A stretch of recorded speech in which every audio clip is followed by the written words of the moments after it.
locked and loaded, and we're rolling. Dr. Long, thank you, sir, for taking the time. I really appreciate it. Oh, my pleasure, Bobby. Thanks so much for inviting me. This has been kind of full circle for it's been a little while. I think the first time I met you, I was about 12 years old. I think it was in Boulder when you were helping my dad with Jeremy Bloom, kind of dealing with some stuff there. And I brought a little present, or I shouldn't say I have it here. And I'm curious if you remember this little baby from back in the day. Yeah. That's actually the rights were reverted back to me, and now I use that book for a workshop. Oh, okay. I changed the name. I changed it to Gold. To Gold. And, okay. Yeah, mastering the psychology of execution. So. Excellent. Yeah, no, it was one of those things, especially as you're a little kind of 12-year-old trying to become, navigate your way through trying to become a skier and competing and all those things. And it was so insightful. And I had so many takeaways as a young little kid trying to figure out having a gold medal kind of mindset in competing and things of that nature. And one of the takeaways that I've always kind of kept with me in life, use it every day, and goal setting is being smart and having specific, measurable, achievable, relevant, and kind of time-bound goals on whatever you kind of want to come out and achieve and kind of tackle. So thank you for that. It helped me throughout my ski career, and it still helps me today. So I really appreciate that. That's very kind of you to say, and that's a terrific compliment. Thank you, Bobby. So I'm curious for you. I mean, how much has this kind of landscape changed from when you kind of got into it to now? I mean, social media wasn't really that relevant, and now it's this kind of whole big thing and little snippets here and there. So how much has it kind of changed since you got in the game? So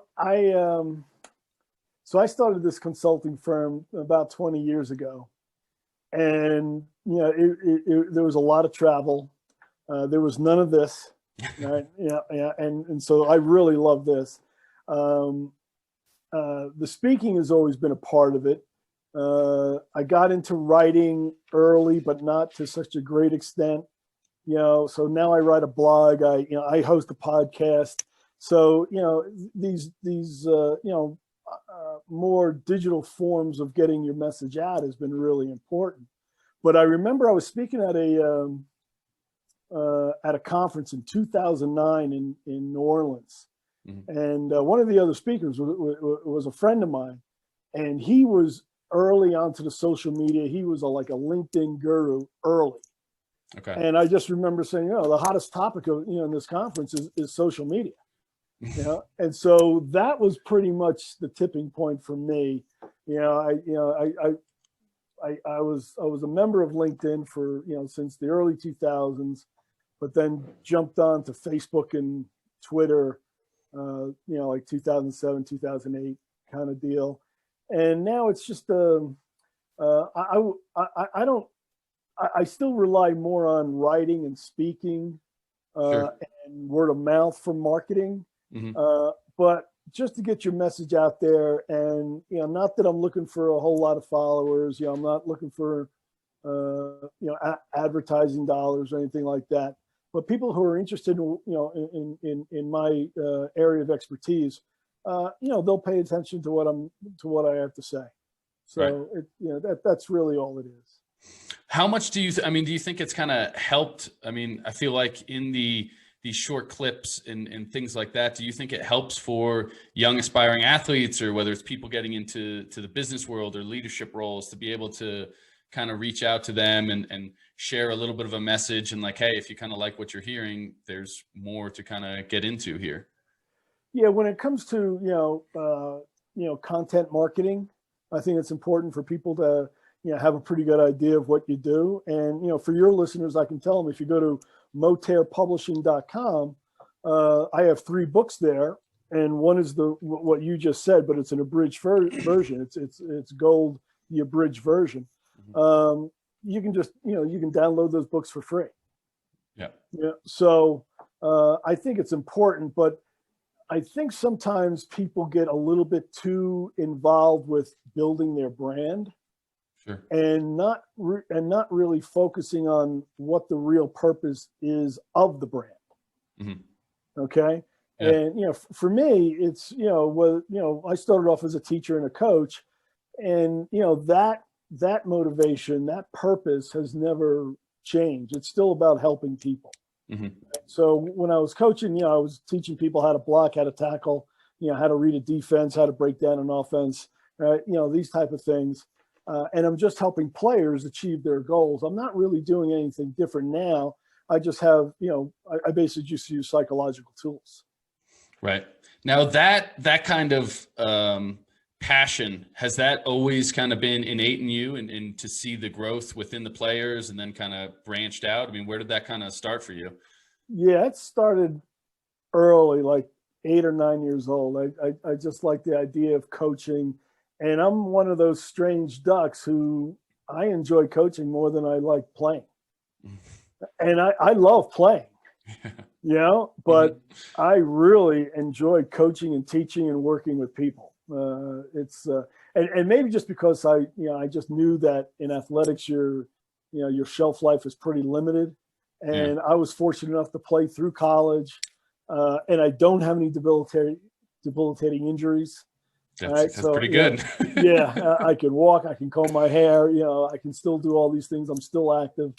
40 years later. So I feel really good about that. But when it was over, and I moved right into coaching, and I got, winning a game and helping players go from point A to point B was really, that just thrills me. Like, it thrills me when I see somebody else score a touchdown or they achieve their goals. I just got a text from one of my former players, Mike Thiessen. He's the offensive coordinator at Air Force now. Mm-hmm. And his family is into jiu-jitsu, right? But his wife had, we just kind of leveled off.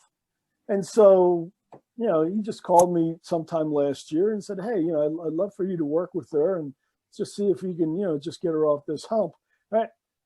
Mike just posted something on Facebook that, that she was just awarded another belt, right? That's just really fantastic, not only for her, but also for that family, because that's their family activity. I just think that's fantastic. Now, for people like similar to that situation, because you're not only like in sports, but in business and in life, like you're bound to hit that lull.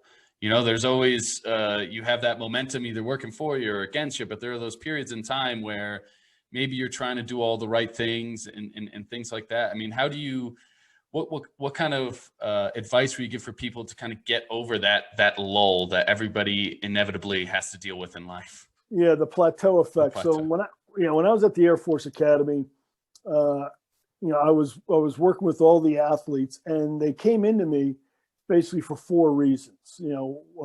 One, they just high performance. They're doing fine, and they just want to see how good they could be. All right. Another was choking. They choked, and now how do I get my head together? How do I get my game back together?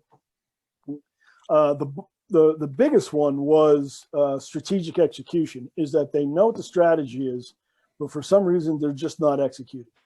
Okay, that was the most common reason. But the other reason was plateaus. Is that Doc, I was doing really well, and I'm not going backwards, but I don't seem to be getting anywhere. Right. So the plateau effect.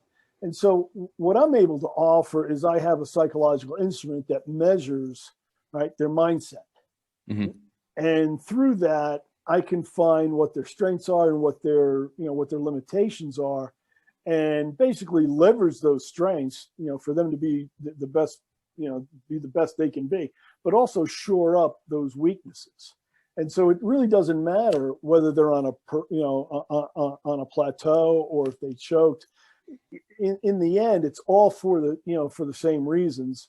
And but through a psychological instrument, I can basically just cut through all of that and find out exactly what the issue is, and then prescribe certain educational tools so they can basically go out and fix the problem themselves, because it's really not me, it's them. Right.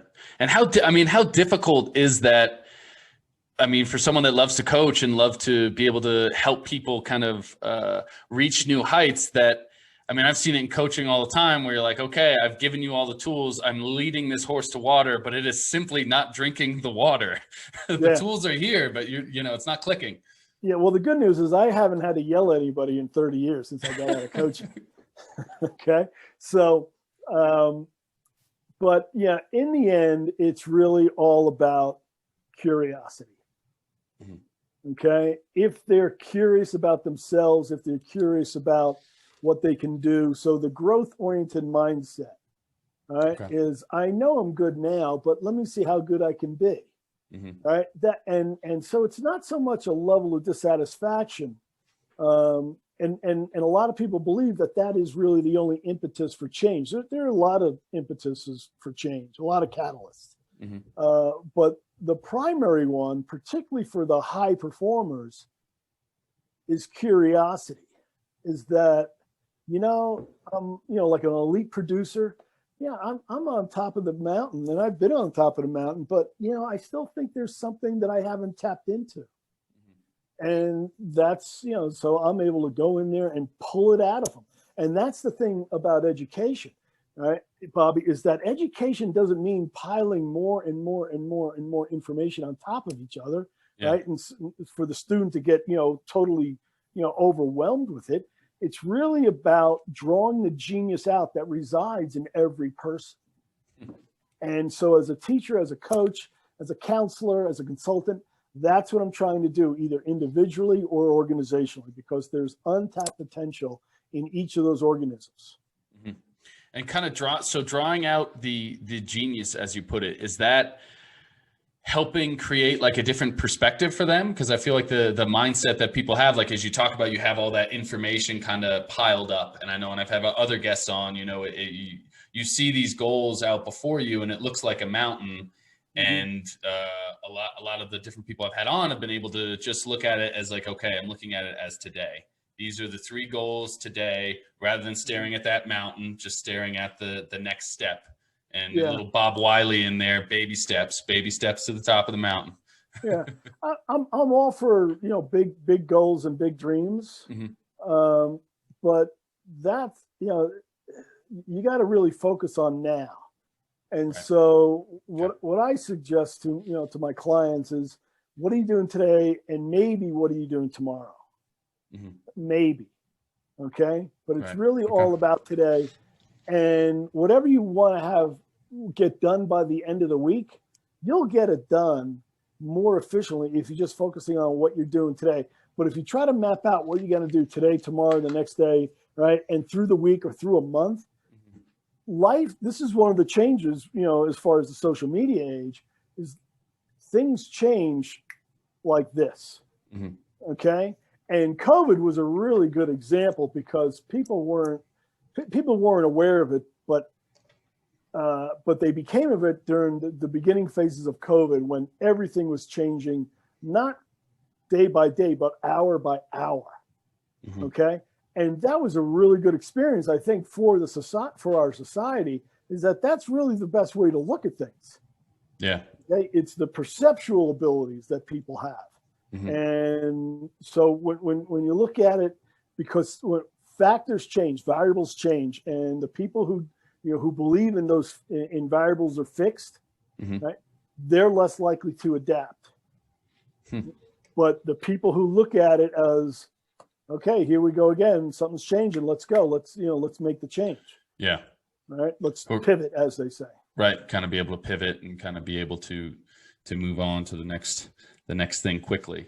Mm-hmm. Now, one of the things you had put on that I had read about and kind of that you had talked about was that a person's belief system, kind of either enables them or kind of inhibits them from being able to kind of tackle what they want to, whether it comes to a particular goal, or whether it comes to now in the moment in the day, or that was executive action, as you were talking about earlier. Like, okay, this is with the Air Force players of, okay, mm-hmm. that's one of the biggest issues, right? I know what I'm supposed to do. I know my job on the field. I'm supposed to fill this gap. Ball snapped and I'm freezing. I'm not kind of filling that gap. Yeah, it's that simple. Did I really say that? Is that one of the things I said? Yeah. It really all comes down to beliefs, right? Because what you believe turns into your actions. We're cognitive organisms. Whatever we believe, we put into action. And so what my test measures is that people who score high have really effective beliefs. People who score low have really ineffective beliefs. The problem is that 70% of people score right in the middle, on average. Okay. Right? And a lot of people don't think they're average, particularly when they're high performers. Right? Yeah. And so it's like 63% of all people think they're above average drivers. Well, that's statistically, that's you like haven't driven in Utah yet. Yeah, you got to drive out here in Utah and you'll see that. Yeah. So yeah, that's hard to square, but everybody thinks they're above average. I have a really good mind. I have a terrific mindset. My belief system is dead on because it's worked for me. And that's the thing that, that people have to come to grips with is whatever got you here may not get you there. Right. Okay. And so it's that it's not a constant challenging of assumptions and your beliefs, but it should be periodic. Is that, maybe things have changed, and maybe I'm looking at this in a way that I'm comfortable with, but is not actually the most effective way to look at it. Sure. I feel like that's super difficult for most people, right? Especially as you talk about like high performers, right? They all think that they're better than they are. So, what can kind of help to be able to pull that Band-Aid off? I mean, I know for me, I got the support system of my dad, who's brutally honest as it comes. So I know when I'm, feeling too good about myself, someone's going to bring me back down very quickly to reality. Yeah. And that's the thing. It's about reality. So one of the things I do in a workshop is I hold up half a glass of water, right? And I say, okay, how many of you all think this is half full? And roughly half the people raise their hands. And I say, okay, how many of you all think this is half empty? And the other half raise their hands. And I said, well, the fact of the matter is it's neither. And the crowd goes, wait, what? I say, yeah, I mean, it doesn't matter if it's half full or half empty. If it's an 8-ounce glass and it's half full or half empty, you got 4 ounces, and that's what you got to work with. That's the reality. Right? And so what happens is that people either get pessimistic or optimistic. The problem is that triggers the lower brain, right? And that's where that's where emotions start to dictate decisions. You're not working from the rational brain. You're not working from the executive functions. All right. And that's why, why my programs can not only work with athletes and military people and help people get higher grades, but also work in business and the arts. It's universally applied, because if you're going to be a high performer, you have to be working from the rational brain, the upper brain, right, where the executive functions are. And this is the part of the brain that governs and regulates goal-oriented behavior. But because we get wrapped up in our emotions, that brings us back into the lizard brain, and that's when we start to go haywire. Start to lose it a little bit. Yeah. That damn emotional brain. Yeah. Well, that part of the brain came first. So, it's like, it's like the wolf, it eats first. Yeah. No, absolutely. So, I mean, kind of going into that, how long did it take you to kind of develop these kind of tools and understanding of the human mind and because there's so many different steps there, it's a field I'm super curious about. That's what I'm getting my my degree in, so. Bobby, I'm just another overnight success that started in 1991, but actually it just started 10 years earlier, when I got into coaching. So, it's been a 30-year journey. But, I was really fortunate that I got into coaching at a very high level and, got to see how elite athletes conduct themselves, right? How they prepare, how they respond to success, how they respond to failure. Some is more effective than others, some is not, right? So I started seeing those behavioral differences. And then when I went back for the Ph.D., that's when I came across a concept that I turned into a theory through the, psychological inventory. Mm-hmm. And then when I got to the Air Force Academy, they don't care about research, right? It's all about the cadet, which was fine with me because that's the primary reason why I took the job. Mm-hmm. But my job was to enhance the performance of all the cadets that, came in contact with me.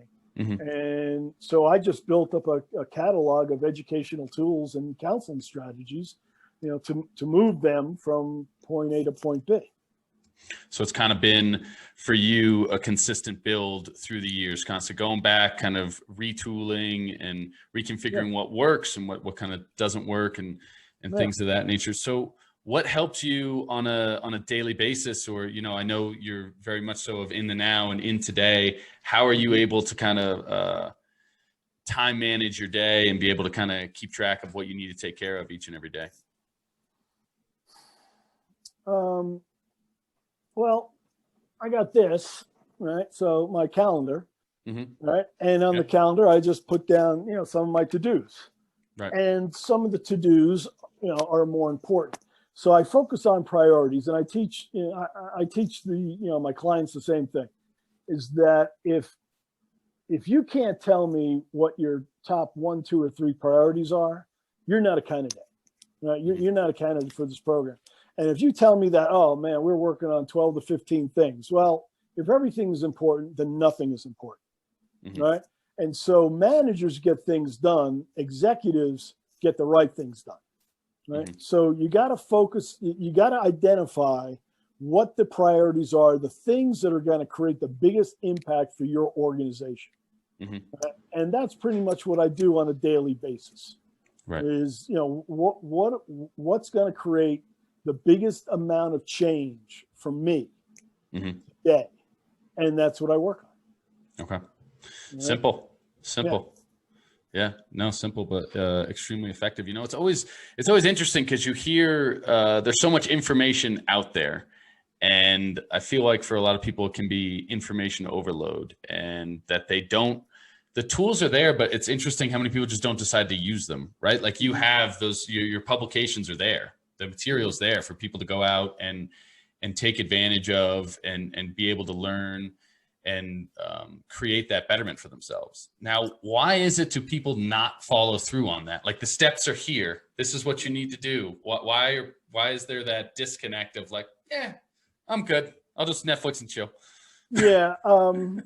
Well, it's, Nate Silver, 538.com, who does a lot of predictions for, sports and politics. He wrote a book several years ago called The Signal and the Noise. And I think a lot of people can't differentiate between the signals and the noise. The noise is just garbage. It's not going to help you, but it's entertaining. It feeds that instant gratification. It feeds that lower brain. All right. And it just distracts you. It's just, it's the sparkly stuff up here. And it takes a certain amount of discipline just to look for the signals. What are the things that are really going to help me? Right? But when you get into the personal motivation and or psychology of a person, there's a lot of it has to do with their self-image. Is that, this is really not for me. Well, why not? And they're hesitant to say, but mainly because they don't see themselves as a winner every day. And it has nothing to do, with like being an extrovert or an introvert. It just has to do, with the value that they assign to themselves. And a lot of people make this mistake, is that they think self-esteem has to be earned. Right? And so they're afraid if they fail that that they'll lose any kind of self-esteem that they have. The fact is, self-esteem is a birthright. Right? Confidence has to be earned. Okay. Right. But not self-esteem, not your self-image, who you are. I mean, there's nothing that you can do to make yourself worth more than anybody else, right? Sure. Well, there's nothing you can do to make yourself worth less than anybody else. Right? So, and that's what I see as one of the primary stumbling blocks, is that, within that 70%, that middle of the hump, they're just satisfied with mediocrity, and they're satisfied with just making it to the end of the week. You know, there's those radio shows and, well, hey, you made it to Friday. Congratulations. You know, that is such a lousy way of living, and, you know, just living for the weekend, you know, where time is the only fixed resource that you have. And, you know, you're just biding your time until Friday just so you can have, you know, a moment of indulgence on the weekend. Yeah, all that time is wasted. You know, don't get me wrong. I believe in self-renewal, you know, and the weekend is the time to do it. But if you're just biding your time in order to say, oh, I don't have that pressure anymore. And this is where the self-perception comes into play, Bobby, is the pressure. Yeah. Okay. Okay. Is the stress, because all it is energy. And the way you perceive it will determine whether it's positive stress, positive energy, or negative. And that's really what I teach people through the tools, is how to perceive that pressure, either from coming from inside or coming from outside. And when you start to perceive it in a way that creates excitement and energy and enthusiasm, that's when you actually are looking for problems, right? Because you know those are the opportunities. Yeah. Right. Rather than, oh God, here comes another problem, or let me see if I can deflect this or get it off my desk or assign it to somebody else. Or, you know, that's, you know, because eventually that's the root of their stress. And they just want to get away from it. And, you know, you're a competitive guy, and you know that feeling, you know, when you're on top of the hill, you know, and the buzzer's about to go, right? You're excited, right? But you're relaxed. Yeah. Right. It's an oxymoron, but it's a relaxed intensity. And, you know, musicians know this, artists know this, surgeons know this. Okay. All right. People who actually perform and they look at their job as a performance. Right? That's when they, you know, that's when they begin to understand that, you know, if I don't have enough stress, that's not a good thing. And if I have too much stress, that's not a good thing. Yeah. Right. It's the Goldilocks phenomenon. Right. Yeah, absolutely. You know, not too cold, not too hot, just right. Just right. Yeah. All right. You know, like my father used to say, be cool, but don't freeze. Right? Cool, don't freeze. Yeah, I like it. Yeah. But the thing about it, it's different for everybody, and it's different for different situations. So what I like to say is some people are Volvos and some people are Ferraris. Right. It's like a tachometer in a car. Right. And you really want to be in that high performance zone. And it all comes down to how you perceive the situation and perceive the environment, rather than having the environment dictate how you react. Right. Yeah. Right. So it's a temperature and a thermostat situation. Right. Be a thermostat where you control the environment rather than a thermometer where you're reacting to the environment. And I mean, it's so interesting because I feel like for some people that clicks like really easily, and it's one of those things that you just can't really like explain. Like, I've always had a good attitude. I've always had like, and it's one of the things I've always discussed is like attitude is everything. It's you know, it's one of those main things.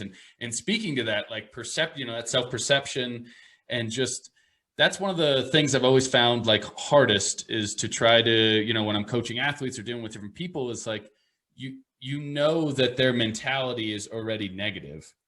And to try to be able to turn that tide of like, hey, like, you know, that was you're not that far off. You need to lean 2 inches more forward. Now, you know, you're right near the sweet spot. Don't give up now. You know, don't have this defeatist attitude. You know, death and glory are right there in the middle, as you say, not too hot, not too cold. Yeah. And, but you learn that. You learn, you know, that attitude is important.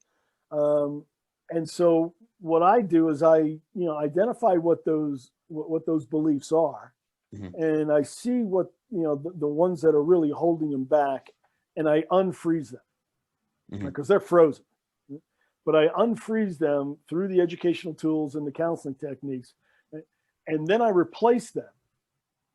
And once they start to see that, wow, life is a little bit better like this, then I refreeze it. Because it's not me refreezing, it's actually them, because it's really about self-reinforcement.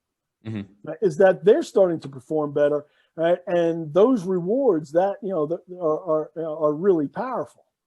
Right? Yeah, and so absolutely. it's basically just a very simple, time-honored educational model, is that As a teacher, as a coach, all I do is provide tools and strategies, right, to build skill sets. And when people master those skills, right, then behaviors change. Yeah. And when behaviors are reinforced and repeated often enough, that's when habits change. And that's when the person goes from point A to point B with their mindset. And because of that, they're making better decisions, they're learning faster, they're adapting more effectively, and because of that, they are executing strategy more consistently. And that is a really strong strong drug, man, because that just lights up the dopamine pathway. Now, how long does it take I mean, I guess it's probably a person to person, but I mean, through the years, I mean, would you say for someone to reinforce that behavior over and over again to finally get them to kind of click and start to move in the right direction? Yeah, that varies, but it really comes down to, how good of a teacher I am and how good of a student they are. And there's an old saying in education, the teacher arrives when the student shows up. Yeah. Right. Yeah. So, and then there's some other factors as far as what are the issues and then how intense are those issues. Right. So on average, like the executive coaching clients that I have, are 2 to 4 months long, outside 6 months. But I can tell you with the athletes that I've worked with at the Air Force Academy, because time is the most important resource, most precious resource that any cadet has.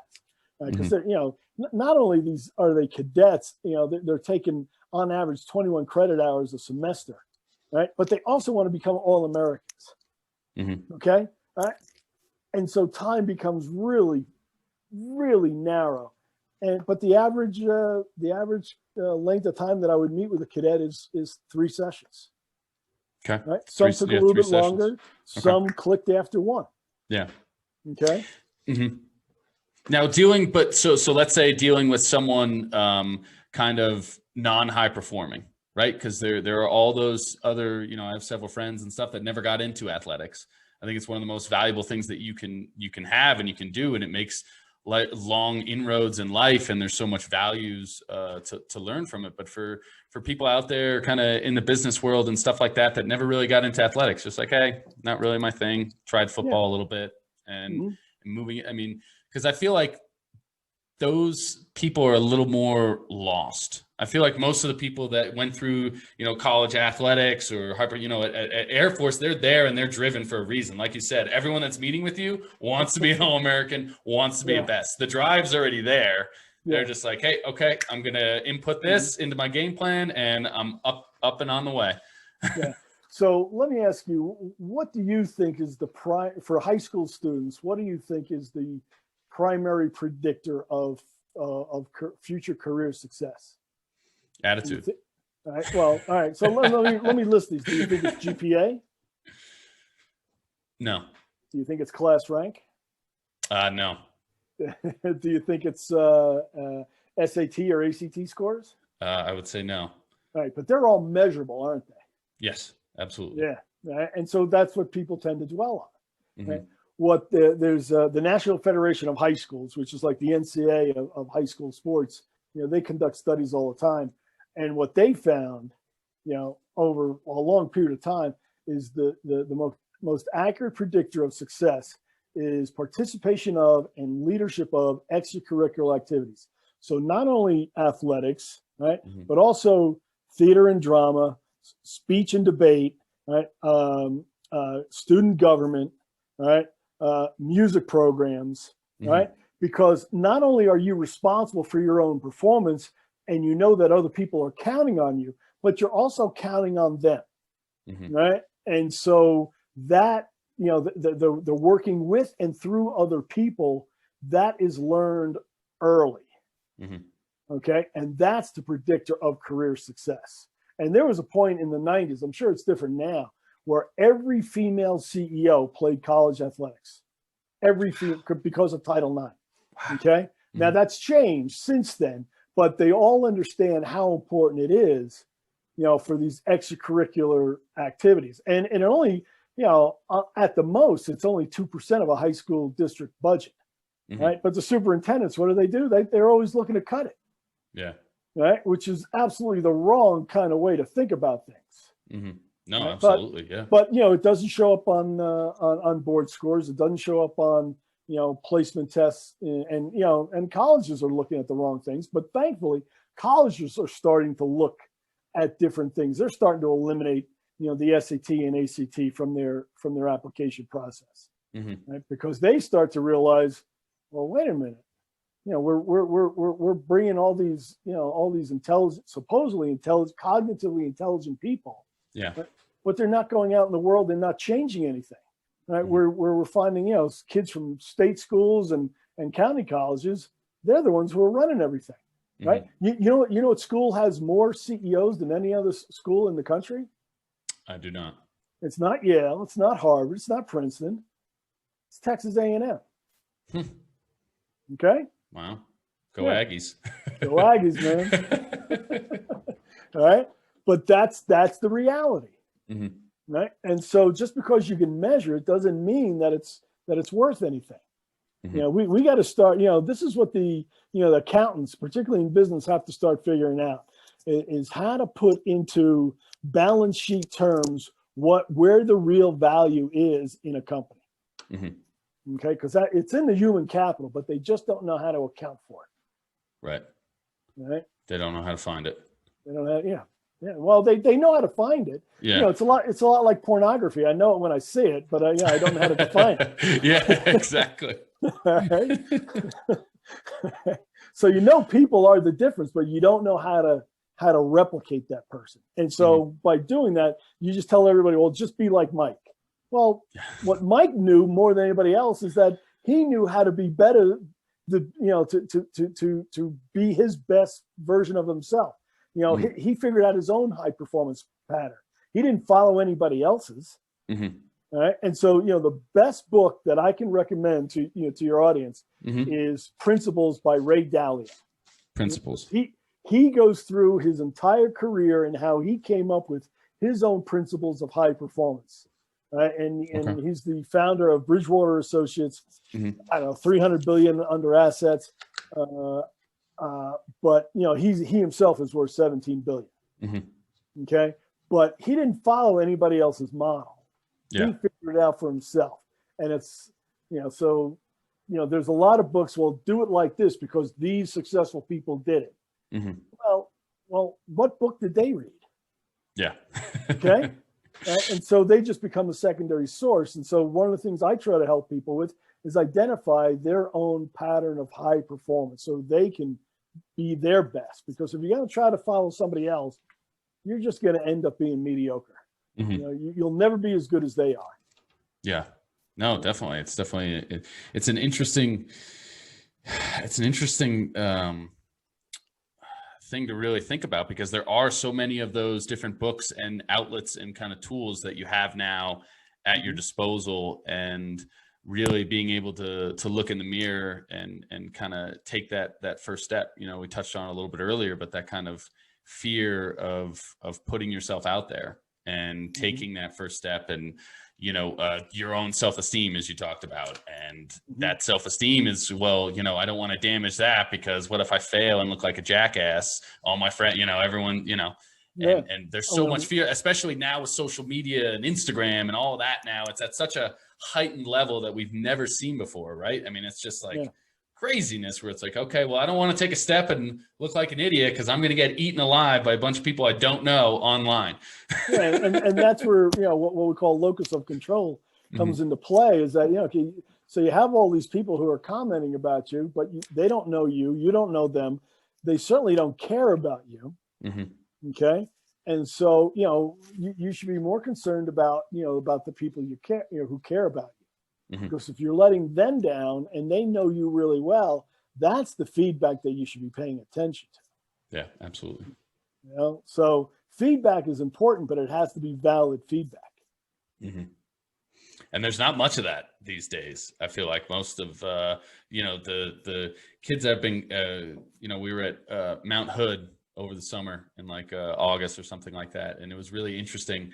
I would come home, we'd go through, we'd do, after we were off the hill, and they would just be sitting there, you know, kind of doing schoolwork and stuff like that. Next thing I'd look over as a, you know, working, doing whatever, and they're all just on their phones, on social. Oh, it was TikTok, all of them. Just that's the way to go. And, well, this is what Nick Saban rails about, you know, with the media. Is that you're poison, you're poison. And, you know, he sounds a little, you know, controlling, but he's right. Is that, but the thing is, he's never going to be able to control the media. Yeah. Right. What he has to really, but I think he's saying it in the face of the media because he knows his players are listening to the media, maybe more than he is, more than they're paying attention to him. Sure. Right. But, you know, he is the valid source of feedback. His coaches are the valid source of feedback. Right. The radio hosts, the newspaper columnists, the influencers on social media, right, the commentators, they're not. And there's only one reason why. Because they have no skin in the game. They have nothing in the game. So if they're wrong, so what? Yeah. Right. So if they tell a player, well, he should be doing this, and the player does it, and the player goes downhill, well, what harm is done to the to that critic? Nothing. Right. Yep. But if the coach tells him to do something, and he does it, and it doesn't help, well, one, he loses the trust of the player, right? Yeah. And so the player's not going to listen to him anymore. Second, the player's performance has gone down the tubes, right? And, you know, the head coach sees that, and that's not helping. So as a position coach, you're responsible. Yeah. Right? You're accountable. So that's what I think people have to look for as far as, as far as feedback. Who else is accountable, right? And they're the people I can trust. Yeah. How much have you seen that kind of growth in the last few years, whether it's working with different athletes or professionals and stuff like that in the heightened kind of media world now where it really affects them? You know, it used to just be the newspaper clippings when, hey, we're going to play the rival, and no one has, you know, you have that bulletin board kind of material. Now it's, you know, kids in college or even at the pro level. I mean, they're seeing it every single day. How difficult has it been now for you? See, like with Saban and you know, NFL coaches, sometimes they try to motivate through the media, which only strengthens that reinforcement. What it tells me is that they have already lost control of this player or a group of players, right? Because now they're trying to use the media to motivate the player, right, to influence them. Yeah. Because if they had full control and trust of the player, then they wouldn't have to go through the media. John Wooden never had to go through the media, right? Because his players trusted him. Yeah. His players knew that, you know, his first and foremost concern was them, not only as athletes, but also as people. And I think that's where the disconnect is. Yeah. Right? I mean, is that this guy's only using me. You know, he doesn't really care if I get an education. This guy doesn't really care, you know, what happens to me after I leave here. As long as I produce for him on Saturdays, that's all he cares about.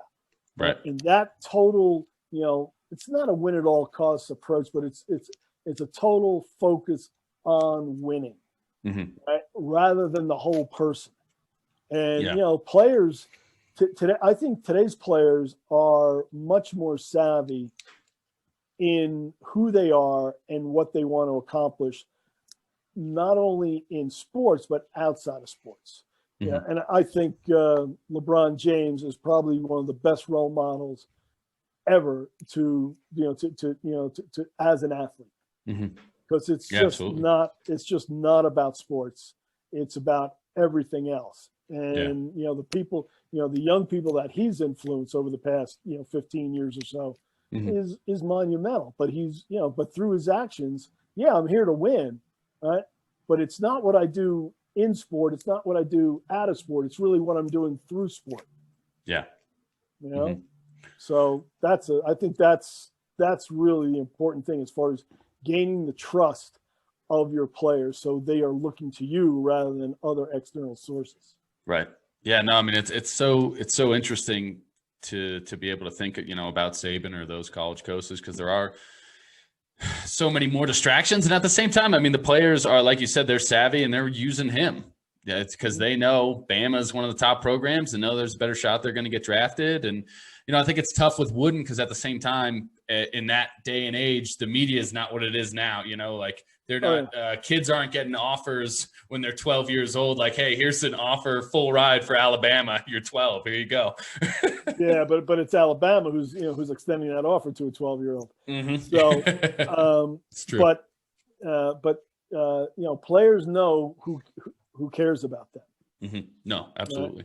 And employees know who as far as which bosses care about it. If you're just a meal ticket, if you're just there, that you're just there to pump up the bottom line, and the bosses or the coaches or whoever the authority figures are, if all they care about is the performance, you're actually negating performance.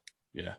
All right. You really got to look at it from all aspects of their lives, not just from their athletic or professional life, but also their social life, their spiritual life, their financial life, right?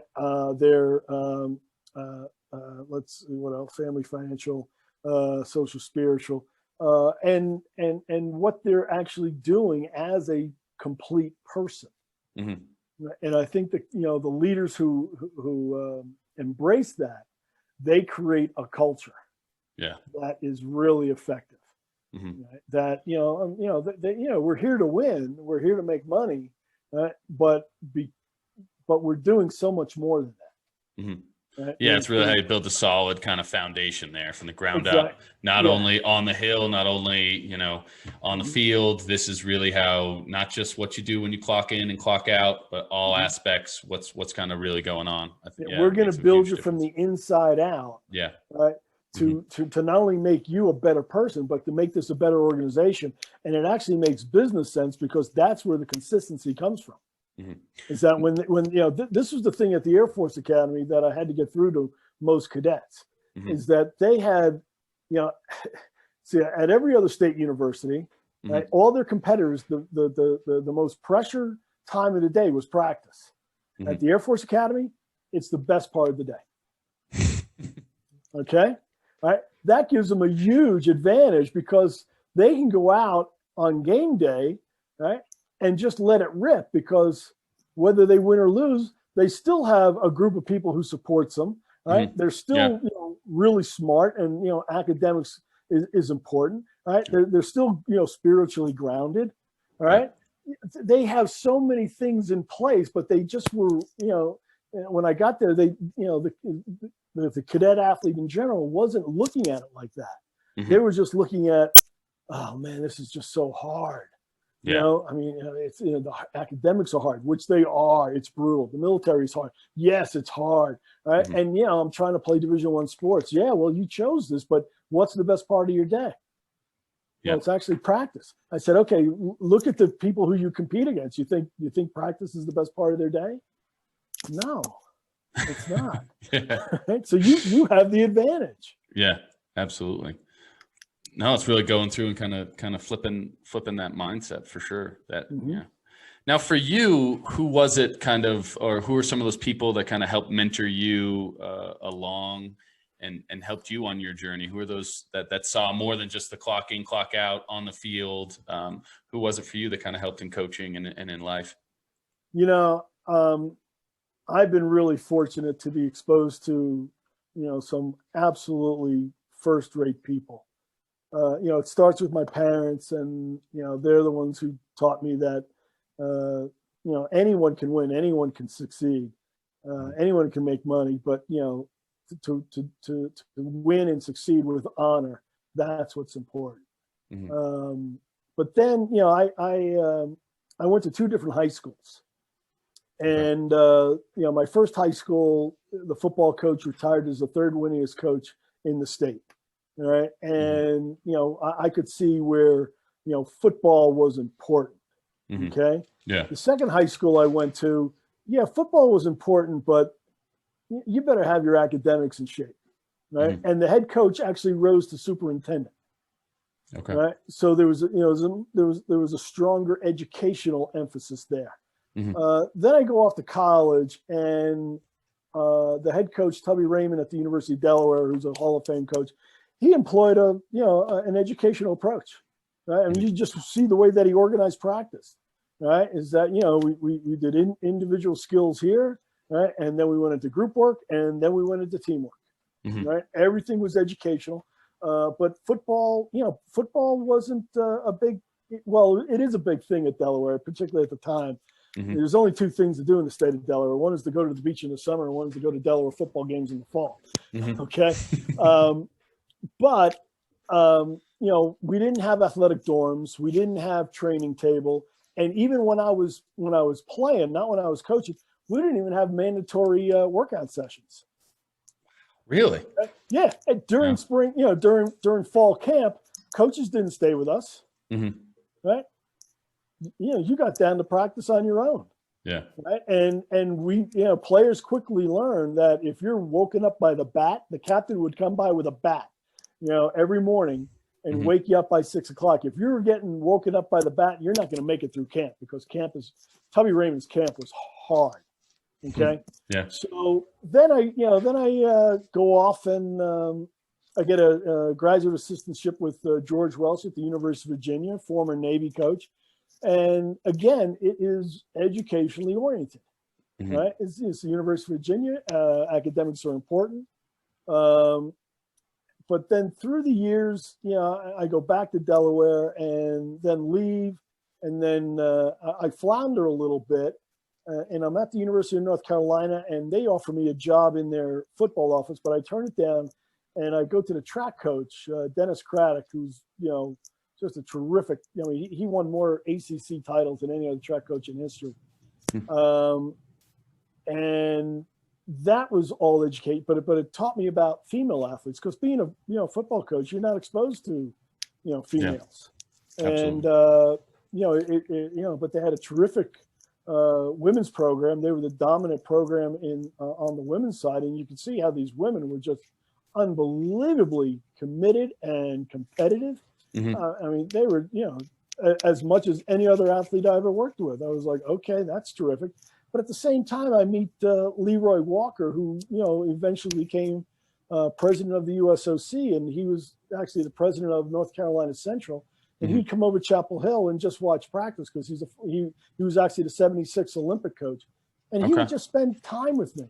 He would just sit down and, we'd just talk for, 45 minutes. And, those kind of, that kind of influence cannot be, underestimated. But I had really good professors at the University of Virginia. I had great professors at the University of Kansas.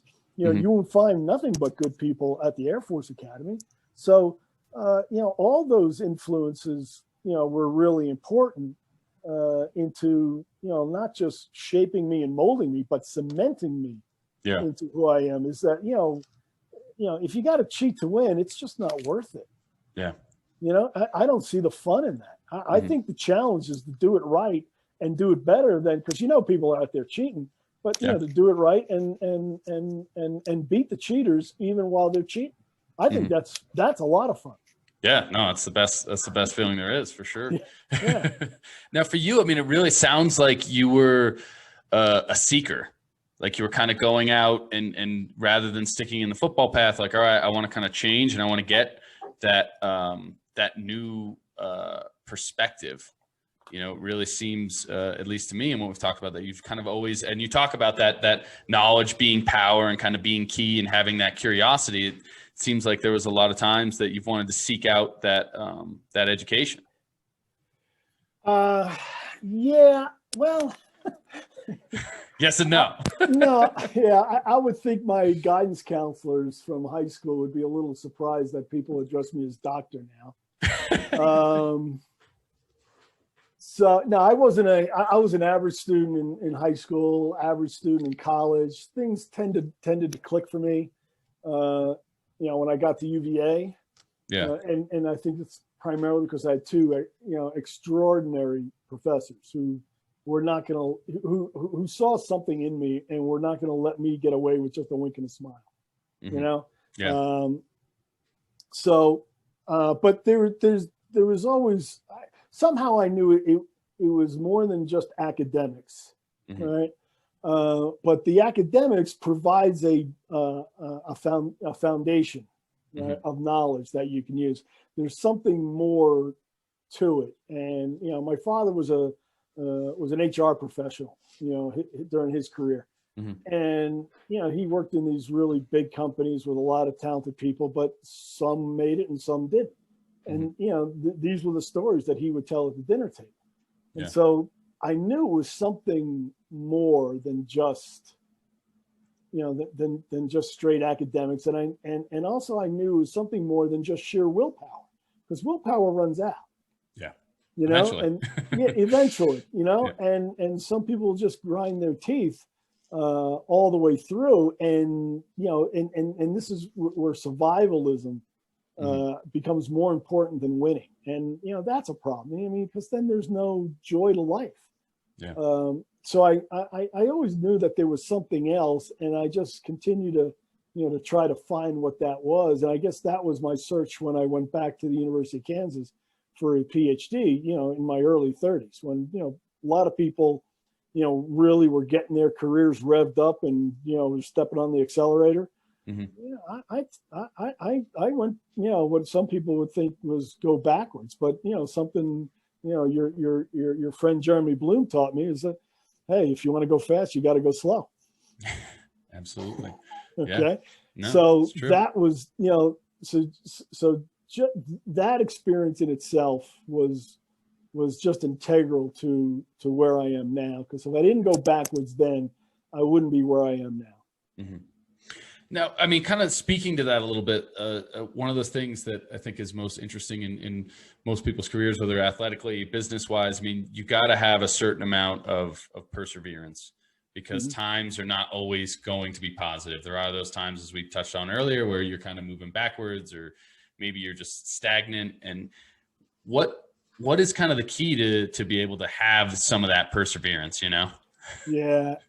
It's like a friend / client of mine said, well, I don't like to make failure a habit.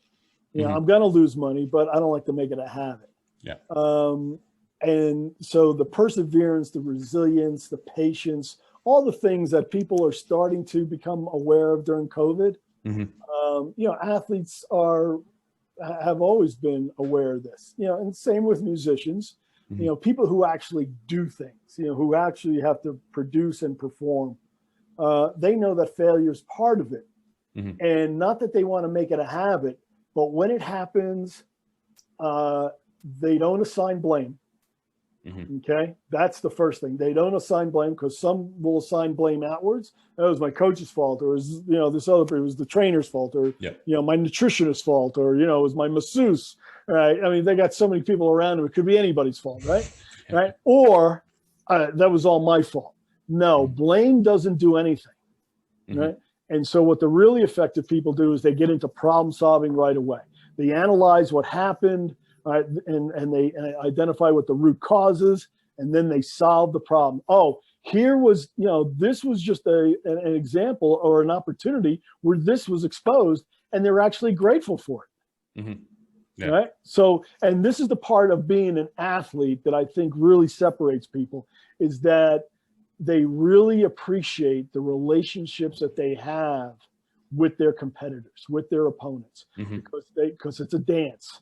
Right? Is that you can't dance with somebody who doesn't dance well. Right? You dance your best when somebody is really jiving with you. That is just fantastic. Right? And that's what the other great athletes do for you. And so, whatever the competition is, right, whether it's military or business or athletics, right, you want the best from the people that you're going up against, because it's going to draw the best out of you. Yeah. And if that's not good enough, well, okay, what did I do wrong? And is this something I can get better at? Or, wow, I did give it the best shot that I possibly could, and I still got beat. Yeah. Well, then you tip your cap and you move on to the next opponent. Yep. It's going to happen in life. Yeah, it's going to happen in life, and it happens to everybody. I just, I saw on some football game, Tom Brady got waxed this weekend. Yeah, he had a rough one. and he's the best who's ever lived. Yep. So, and if you're not getting that, experiencing that failure, it only shows you're not playing on a high enough level. Right? You got to, not up your game in terms of yourself, but you got to up your game in terms of finding better competition. Yeah. Now, why is it for most athletes, people in the business world, I mean, for myself, definitely, that we are able to learn the most and build on the most when we do fail, when we have that competition where, damn, I mean, I skied like shit. I blew it. It's not what I was looking for. Or coaching wise, you make some mistakes and it ends up athlete doesn't perform as well. I mean, what is it about those failures that makes people just kind of grow so much more than from when they win and they do well? Accountability and responsibility. Accountability, responsibility. If you don't have those two, you won't get better. Right? If you deny the reality, you won't get better. But if you embrace the reality, then you will get better. That, those are the opportunities to grow. Yeah. And that's why, then, a lot of people think, oh man, this perseverance thing is really hard. It's not. Yeah. Right. If you have the right belief about it, if you have the right outlook about it, just that, whether you succeed or fail, it's like, the Rudyard Kipling poem, If. Right. If you can treat both success and failure the same, then you'll be a man, my son. Yeah, absolutely. Right? Yeah. So it's not about the winning and the losing. And, I've worked with and for, some of the best coaches that have ever been. Okay. What they do really well is, they want to win, but they treat the win and they treat the loss exactly the same. They come in Sunday, they look at the film, right? The score is irrelevant. Now it's all about getting people, players to perform better. Right. So so it's really about a process orientation over the outcome orientation. Yeah, absolutely. So for people out there, what would be a little advice for them as they're going through, whether it's business, athletics, if you had a couple little takeaways for them to help them through each and every day and kind of focusing on the now, what would it be for them? Focus on the things that you're curious about. That's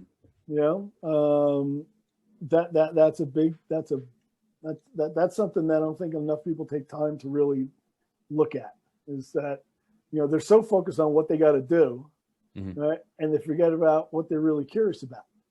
Yeah. But then second is just adopt that growth oriented attitude, is that no matter where you are on the spectrum, right, of success and failure, that you can get better.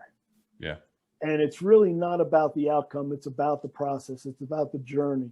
And, the outcome is what it is. Because a lot of those, most of the time, you don't have control over it. Right. But you do have control over the process. Yeah. And to identify the differences between what you have control over and what you don't. And this is where the noise comes in. There's a lot of things that people don't have control over, but they allow those things to distract them. That's the noise. Yeah. But the things that you do have control over, like your effort, like your attitude, these are the things you have complete control over. These are where the signals are. Yeah. And those are, the guiding, the guiding lights of where you eventually will end up. And, I can tell you this, I don't talk to clients about goals. You don't? Okay? No. Right? Because I find that they're ceilings, they're limits. All right. And I don't talk to them about potential. Right? Because as soon as I start talking about potential.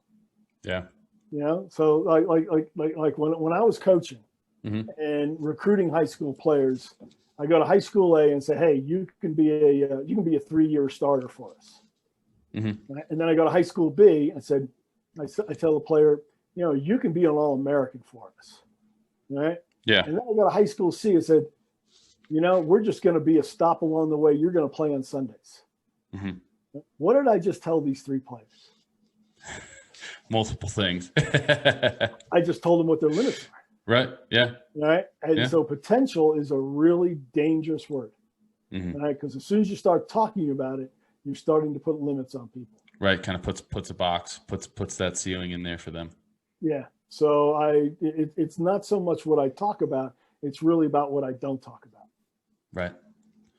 No, I mean, I always one of the takeaways from Met when it was a long time ago was the fact of, and I always use this in coaching, was not using the word don't.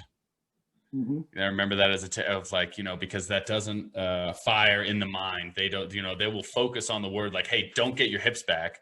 That does not compute. And they think about not getting their hips back or getting their hips back, right? Don't get your hips back. Okay, my hips are going to be back. Or that which it was. Yeah, the so mind thank doesn't you for hear that. Yeah, the mind doesn't hear don't. So Yeah. when I first met you, I only had one gray spot.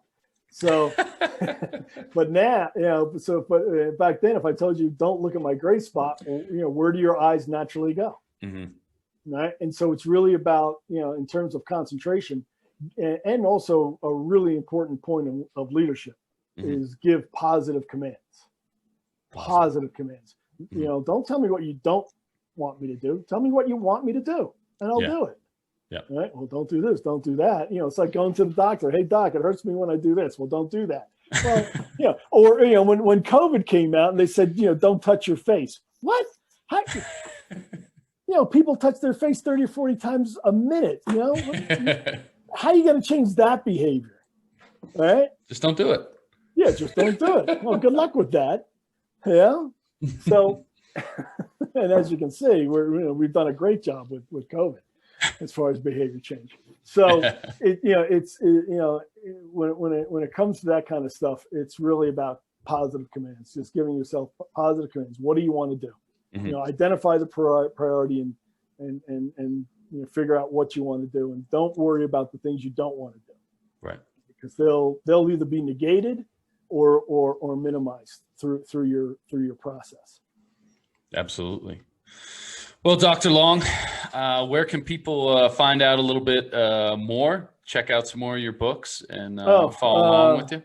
Yeah. Oh boy, this is always a good question. So my website is motereconsulting.com. That's MOTERE consulting.com. You can find my books at moterepublishing.com. A book will be coming out that your father and I actually were going to use, but now that my Air Force guys are parents, they've convinced me to publish it, and that's called the 7 Deadly Sins of Youth Sports. That's going to be coming out in the next week or two. Oh, very cool. Yeah, I'm sure it's on Amazon right now, and I'm still working out some details with Apple.